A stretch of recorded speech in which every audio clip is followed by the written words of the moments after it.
जय हिंद साथियों, स्वागत है आप सभी का पुनः अपने YouTube चैनल मॉडर्न एडुहब पे। साथियों, इस वीडियो में हम लोग बात करने वाले हैं जो एक लेटर कल ही हालांकि जारी किया गया था और ये लेटर आप देखे भी होंगे, लेकिन उससे रिलेटेड कुछ खास कुछ यूनिक बातें करने वाले हैं इस वीडियो में। उससे पहले अगर आप इस चैनल पे नए हैं तो प्लीज चैनल को सब्सक्राइब करके बेल आइकन की घंटी को जरूर दबा लीजिएगा और हमें अपना भरपूर प्यार और सपोर्ट दीजिएगा।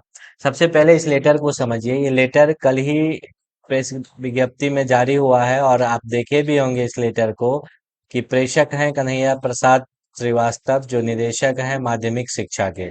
इन्होंने क्या कुछ लेटर जारी किया है उसको पहले देख लेते हैं। देखिए, इस लेटर में साफ शब्दों पे विषय जो दिया गया है, सभी पहले तो सभी जिला शिक्षा पदाधिकारी को ये लेटर लिखा गया है और इसका विषय है नवनियुक्त विद्यालय अध्यापक के प्रमाण पत्रों के सत्यापन के संबंध में। इसमें लिखा है, महाशय, बिहार लोक सेवा आयोग की अनुशंसा के आलोक में अनुशंसित अभ्यर्थियों की काउंसलिंग के उपरांत आपके स्तर से औपबंधिक नियुक्ति पत्र निर्गत किया जा चुका है। मतलब आपको 2 नवंबर को जो मिल चुका है नियुक्ति पत्र, और उन विद्यालय अध्यापकों के पदस्थापन की कार्रवाई की जा रही है। आपको ज्ञात होगा कि बिहार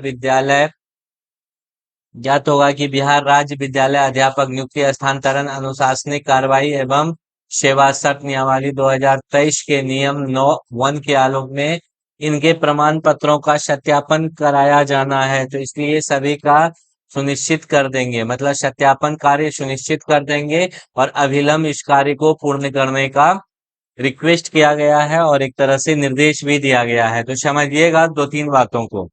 पहली बात जो इसमें निकल करके आती है, आपका डॉक्यूमेंट वेरिफिकेशन अभी तक पूर्ण रूप से नहीं हुआ है। आपकी ऑथेंटिसिटी यानी वास्तविकता की जांच नहीं हुई है। तो वास्तविकता की जांच होती कैसे है उसको समझिएगा।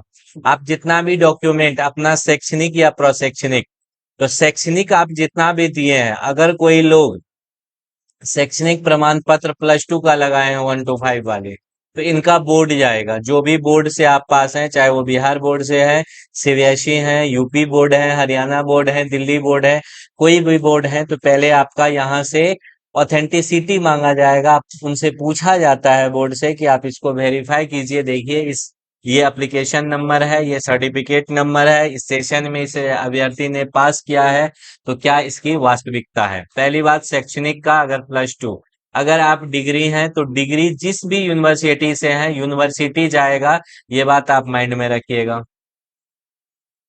आपका डिग्री सर्टिफिकेट कहाँ जाता है? यूनिवर्सिटी जाता है। यूनिवर्सिटी में जो है एकदम हम पूरा अनुभव बता रहे हैं, 6 पेज में यही चीज हुआ था और इसी तरह से डॉक्यूमेंट वेरिफिकेशन होता भी है।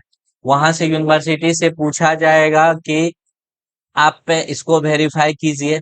और अगर मान लीजिए कोई बाहर के बोर्ड से है या यूनिवर्सिटी से है तो थोड़ा सा टाइम जरूर लगता है, लेकिन कर लिया जाता है। चाहे उसके लिए एक रिक्रूटमेंट होता है, पदाधिकारी को रिक्रूट किया जाता है, अलग अलग बोर्ड में दस्तावेज लेकर के भेजा जाता है, या नहीं तो ऑनलाइन उसको वेरीफाई करवा लिया जाता है।